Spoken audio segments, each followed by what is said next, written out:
Good evening. The Courage Story Award was created to celebrate and recognize an individual, group, or organization that showed extraordinary bravery and commitment to the Richmond community that transcends sports. And that is exactly what this year's winner has done.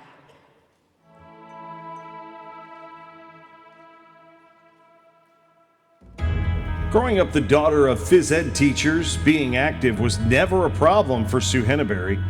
She's been active her entire life and an avid runner, but got hit hard with COVID, pneumonia, and other complications 4 years ago.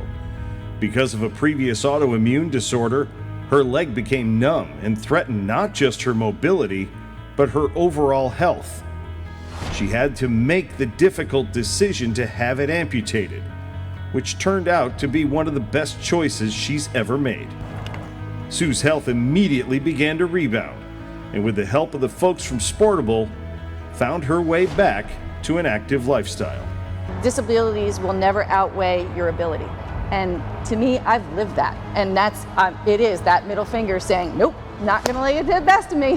Her prosthetic leg took some getting used to and may have slowed her some, but she's taken part in Spartan races and distance runs she had never attempted before. For me, doing the sports and giving myself a goal to work to, and when I can achieve that, it is so uplifting that I can do anything. If I can do this, what's next? And she's become an inspiration to many others along the way. This man came up to me and he said, I've been dealing with knee injuries and I watched you do 10 miles, and he said, thank you so much. That was so meaningful. And I went, damn, I'm getting weepy, but that felt good.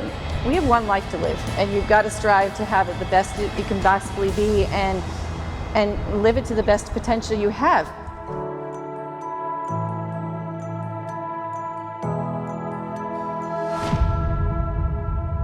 We are so incredibly honored and proud to present this year's Courage Story Award to Suellen Henneberry.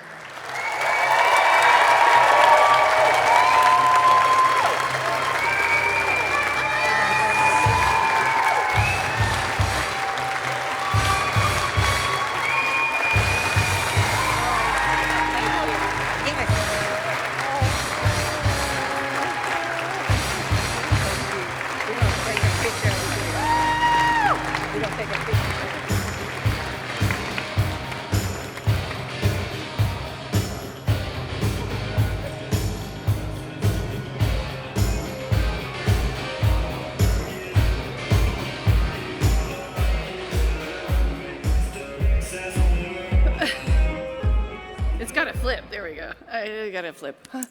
Sorry, that was hard to watch. I am very honored and humbled to be up here because I didn't even know who was nominating me. It was somebody from Sportsbacker. Found out it was Nan and Cam's podcast, and love them, and they were so sweet to do that. But they wanted me for Female Athlete of the Year, but then when Richmond Times read my story, they decided to give me this great honor of courage, and I'm very humbled, so thank you both.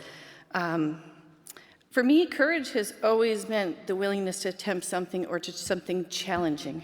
And to do that, I don't think you have to be disabled. I think for me, it could be anybody. We struggle with this because for adults especially, which most of us are, you struggle with the fact that you can't get past the fact that this is hard. It's hard work to be uncomfortable.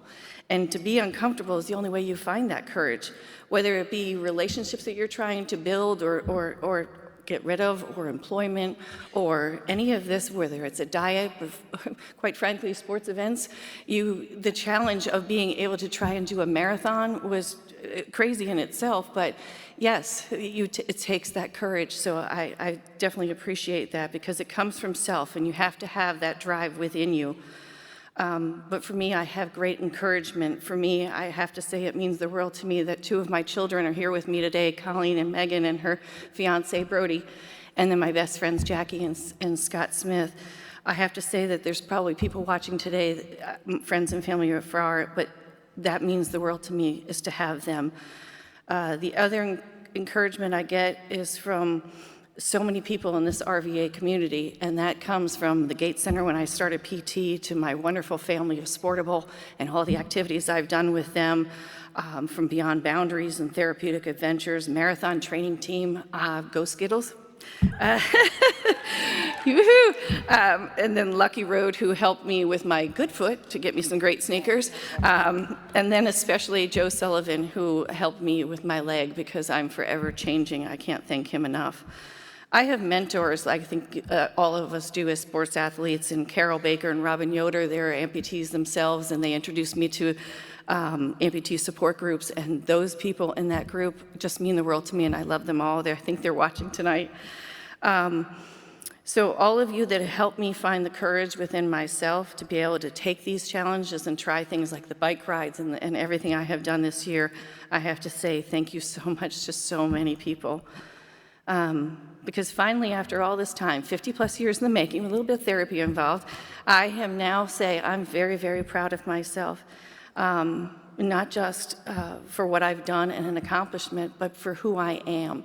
I now find the joy in every day. I don't think about what I suffer with. And thank you.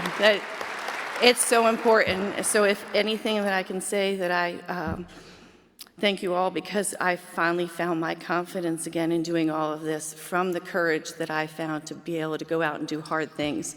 And thank you all for this, and hopefully my story can resonate within the community and continue to grow to get you all to find your courage. So thank you very much.